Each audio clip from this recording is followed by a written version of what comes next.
I want to talk about a video that I saw came across my desk, and it's about David Oyedepo living faith. I've been to the church, so my thing is not to tear him down or say anything about that, because I have similar experience. Now, any injustice is still injustice. So I didn't touch my video to other video to get shares or like or nothing, because I'm not here to tear him down. But my intention is to make correction, because like I said, I want to share this story. So I know, for instance, if she didn't pour, David wouldn't slap her.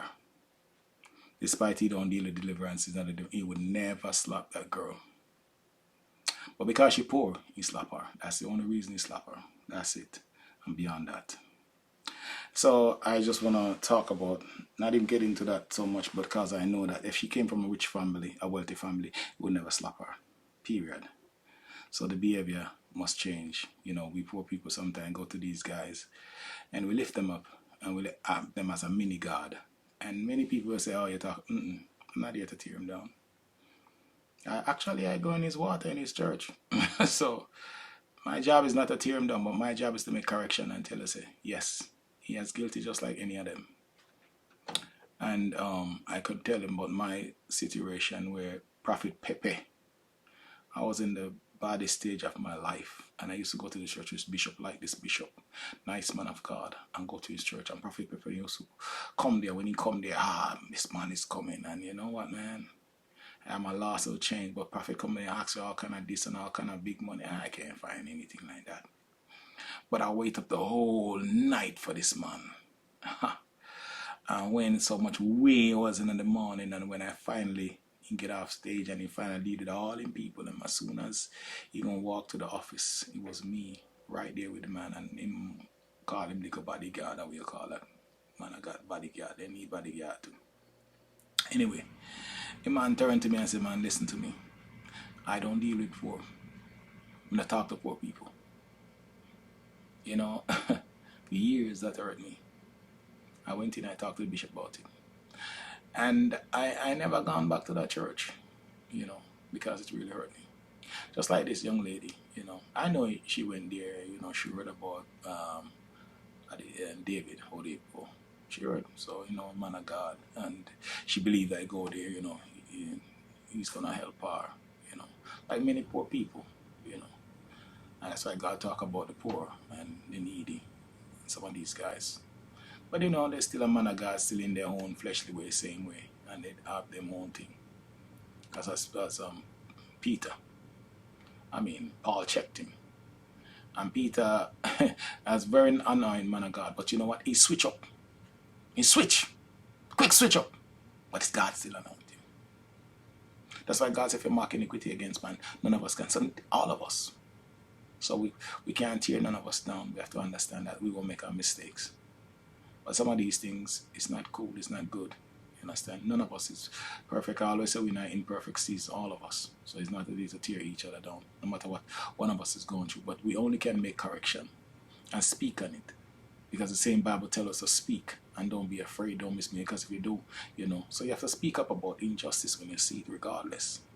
And I know poor people face the hardest thing when they even come to church. Anything else, you know, if you don't have it, to be poor by the same standard, it's a crime. Just poor alone, it's a crime, you know. And so that's my taking about that, to say it would never happen. But the same poor people, you know, going to this church and pray them up and pray these guys up and put them in the mini God, and they are the same poor one. They treat real bad. Not all of them, you understand, because some of them still have humility, humble. Some not the same. You know, people say all kind of things. I have nothing to say against a man of God, because, you know, it's a tough job. Like I said, not everybody can do it. I was gonna make another video saying ordinary man don't serve God, because God don't mantle ordinary man and give extraordinary man. That's position. Because God business, I said before, that's serious business. So extraordinary man, you Huber boy, they're extraordinary. Think about any one of the man that God called and anoint. They have to be extraordinary. They can't be ordinary, because the job what they get, man, it's life and death, man. You have to speak on things. And therefore, you know, the enemy can come. You know, it's like people don't understand spiritual things. You know, some things you see in front of your face and that's how it go. So I know the job and itself, it take ordinary people, not extraordinary man to do this kind of job. Not ordinary. And so I understand that. So it's easier for us to try to say things about a person and criticize and all kind of stuff. I try to tear them down. But the Bible says just make correction. So one understands, say, don't get too big on the mountain top. Because the same people you see when you go up are the same when you fall. Any one of us can fall. You understand? I have met Apostle Solomon. I like him. Pretty cool. I speak to him. It's okay. Nice man. I have nothing to say about him. Understand? I'll meet him again. You understand? But I am, yeah, maybe people have issues. Some people don't. You know, each one of those man, somebody else maybe have issue with. You know, because going on with a big pastor, it's happened. Bigger than him fall. So I understand this business when it comes to Christianity. It's not an easy business, you know. Many people, if you really have to do the work of God, would even run and say they are pastor, they are minister. Because they couldn't do it. Because it takes extraordinary man to do it. There's no weak man can serve God. None. None. Because you have to stand up against things. Forces. Flesh and spirit. And if you don't have authority to do those things, you can't. So there's flesh and spirit is fighting you. Ask any man, any mountain of fire, ask him. Ask the leader, any one of them who have gone through some things where if they start telling the things they have to go through. Spiritual fight, flesh fight, simple people fight, big people, you know, a lot of struggle. But as I said before, they don't come out and talk about the things that they themselves is going through. So it's easy for other people to sit aside and say, you know, but for some reason I don't like this topic. Maybe a long time ago I just refer back to it because I know where it did happen to me in a church. And it wasn't pleasant at all because years I lived with it because it was a point in my life where I felt like, you know, here I'm going to this man of God and I hear that this man of God, they are making miracle. This man of God, if they do this, you know, this was going to happen. And I'm telling you. So, you know, thank God that he blessed me because I get to travel all across the world and see many many of these guys too. You know, and sometimes, you know, it's not what we always see on TV, so to speak, for lack of better words. You know, it's different in person and TV.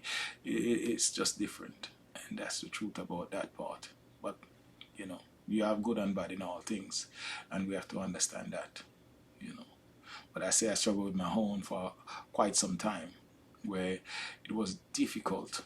You know, because I tell her for a while. You know, I tell her my spirit wasn't there. My spirit was break. You know, because a simple thing the guy said when I felt like I thought he was a savior, come to save.